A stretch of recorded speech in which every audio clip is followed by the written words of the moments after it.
મારું નામ હિતેશ કારવા છે. હું નવાપુરા સારવાડ વિસ્તારમાં રહું છું અને અમારા ત્યાં નજીકની દુકાનમાંથી જ આ દહીં લીધું હતું. અને એમઆરપી પ્રમાણે 23 રૂપિયાનું છે. 23 રૂપિયાનું દહીં લીધું હતું. બપોરના સમયે હું જમવા આવ્યો હતો ત્યારે મેં મારી બેન જોડે દહીં મંગાવ્યું હતું. પેકેટ ખોલતાની સાથે જ એમાં આ ફૂગ દેખાય છે. જેવી ફૂગ દેખાય એવું હું એક સતર્ક નાગરિકની તરીકે પાલિકામાં રજૂઆત કરવા માટે આવ્યા છું. એના રીતના ચેડા લોકોના આરોગ્ય સાથે જે ચેડા થાય છે એ ના થાય. તમે દુકાનમાં ગયા? દુકાનમાં ગયો પણ દુકાન કેવો બપોરનો સમય હતો ને એટલે બંધ હતી દુકાન. એવું છે.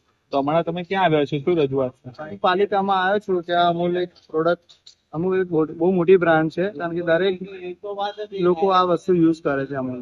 અને જો એ બેદરકારી રાખતા હોય કંપની વાળા આ રીતની પ્રોડક્ટો બધું વેચતા હોય તો એ ગ્રાહકે પોતાની જવાબદારી લઈને હું આજે આ રજૂઆત કરવા માટે આવ્યો છું કે જેમ બને એમ બીજા લોકો જોડે આ રીતનું બનાવ ના બને, લોકોના આરોગ્ય સાથે ચેડા ના થાય.